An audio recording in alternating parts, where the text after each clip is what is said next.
اللہ نے آخرت اس لیے بنائی ہوئی ہے اور آخرت میں اس لیے حساب کتاب ہوگا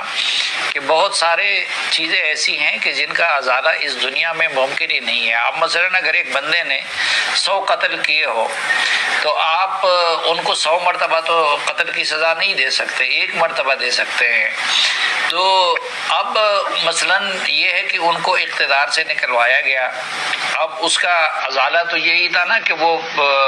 آپ دوبارہ اس کو اسی طرح جا کے وزیر اعظم بنا دیتے، لیکن ہمارے سسٹم میں تو اس طریقے کی کوئی گنجائش نہیں ہے. پھر یہ کہ ان کو جیل میں بھی ڈالا گیا اور ان کو سیاست سے بھی آؤٹ کیا گیا.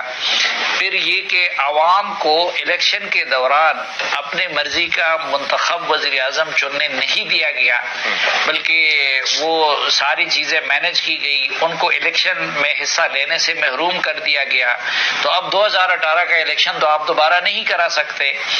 اور ازالہ تو یہی ہوگا کہ اب اس وقت جو غیر قانونی کام ہوئے ہیں اور ان کے فیصلے سے متعلق اور جس میں عدالت کو یا مینج کیا گیا ہے یا لا کو وائلیٹ کیا گیا ہے، تو آپ قانونی رستے سے ظاہری بات ہے کہ عدالت کا فیصلہ عدالت ہی انڈو کرے گی، لیکن اس کے لیے نواز شریف صاحب کا آنا ضروری ہے. اب ہم اس بات پہ حیران ہیں اور یہ بات ہماری سمجھ سے بالا تر ہے کہ ماضی میں نواز شریف صاحب نے بہت بڑے بڑے رسک لیے ہیں. اور مثلا ایک کا تو اعزاز سعید صاحب نے حوالہ دیا کہ اس وقت وہ آئے تھے ڈیفائنس کے لیے، لیکن میں جس فیصلے پہ اور میں کہتا ہوں کہ شاید جن لوگوں نے ان کے ساتھ یہ کیا ہے تو وہ پتہ نہیں کہ اللہ کو اس چیز کے لیے کیا منہ دکھائیں گے کہ جب ان کی اہلیہ صافی صاحب ادھر بستر مرگ پہ پڑی ہوئی تھی